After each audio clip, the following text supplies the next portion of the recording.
හොරකම් නැති කරන්න ආවේ අන්තිමට හොරු ආණ්ඩුව අල්ලලා. අනුරගේ ආණ්ඩුව බුද්ධියන්ස දාලා රෙකෝඩ් කරන හොඳට රෙකෝඩ් කරන්න මල්ලි කිසි ප්‍රශ්නයක් නැහැ. මං හිතන්නේ මෙතෙක් ඉතිහාසෙ වෙච්ච ලොකුම හොරකම් දෙක අද මේ ආණ්ඩුව කරලා තියෙනවා. ගල් අඟුරු වංචාව කියලා කියන්නේ මහ බැංකු වංචාවටත් එහා ගියපු දැවැන්ත වංචාවක්. ප්‍රකුමාර දිසානායක ජනාධිපතිතුමා හැම වෙලෙම කියනවා රුපියලක්වත් හොරකම් නොකරන ආණ්ඩුවක් කියලා ඉවරලා. මේ පාර ටෙන්ඩරෙන් ගෙනල්ලා තියෙන ගල් අඟුරු නැව් 8ම ෆේල්. මෙගාවට් 391වත් ජනනය කිරීමේ හැකියාවක් නැහැ. දැනට ගණනය කරලා තියෙන පාඩුව රුපියල් මිලියන 10000කට වැඩි. ඊටත් වඩා කතන්දරේ තමයි ලබන මාසයේ ඉඳලා මේ නැව්වල ගල් අඟුරු වල තමයි 100% ලක්විජය බලාගාර දුවන්න වෙන්නේ. ඒකවල ලබන මාසෙ ඉඳලා එක්ක අනිවාර්යෙන් කරන්ට් කපන්න වෙනවා. එහෙම නැත්නම් ඩීසල් මාෆියාවෙන් විදුලිය වැඩිපුර මුලට මිලදී අරගෙන කරන්ට් බිල වැඩි කරන්න වෙනවා. දැනටම ලංකා විදුලි බල මණ්ඩලය 13.5කින් විදුලි බිල වැඩි කිරීමට ඉල්ලුම් කර දුන්නා. නිසා ආරම්භයේ සිටම ටෙන්ඩර් ක්‍රියාදාමයේ ඉඳලම හොරකම හිතේ තියාගෙන හොරකම ඇඟේ තියාගෙන හොරකමට ලෑස්තිලා තමයි පටන් ගත්තේ. අපි අපේ විරෝධය දක්වන දැන් මේ අනුරගේ ආණ්ඩුව බුද්ධියන්ස දාලා රෙකෝඩ් කරන හොඳට රෙකෝඩ් කරන්න මල්ලි කිසි ප්‍රශ්නයක් නැහැ.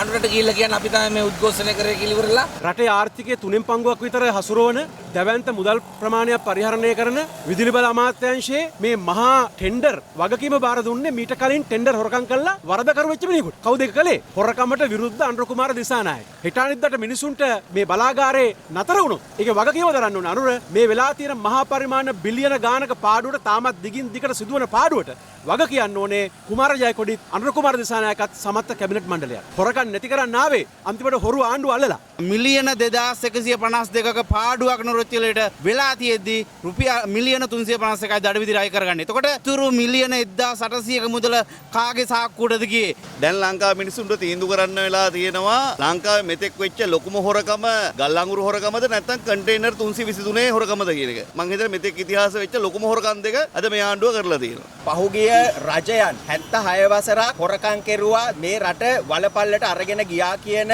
බොරුව වංචාව ජනතාව ඉදිරියේ දිගින් දිගටම කියලා අද මේ බලයට පත්වෙච්ච ආණ්ඩුව මහා පරිමාණ හොරකම් කරන තත්වයට පත් වෙලා තියෙනවා. ගල් අඟුරු වංචාව කියලා කියන්නේ මේ රටේ මහ බැංකු වංචාවටත් එහා ගියපු දැවැන්ත වංචාවක්. මේ වගේ හොරකම් දූෂණ මේ ආණ්ඩුවෙන් මේ රටේ ජනතාව බලාපොරොත්තු වෙන්නේ නැහැ. එදා මැතිවරණ වලදී මේ රටේ ජනතාව ඉස්සරහ ඇවිල්ලා කිව්වේ හොරකම් කරපු දූෂිත පාලකයන්ව එලවලා 76 අවුරුද්දක් නොතිබිච්ච නවපන්නේ අලුත් පන්නේ පාලනයක් මේගොල්ලෝ අරන් එනවයි කියලා. නමුත් ඒට එහා ගියපු දැවැන්ත හොරකම් වංචා දූෂණ සිද්ධ කරන ආණ්ඩුවක් බවට මේ ආණ්ඩුව පත් වෙලා තියෙනවා.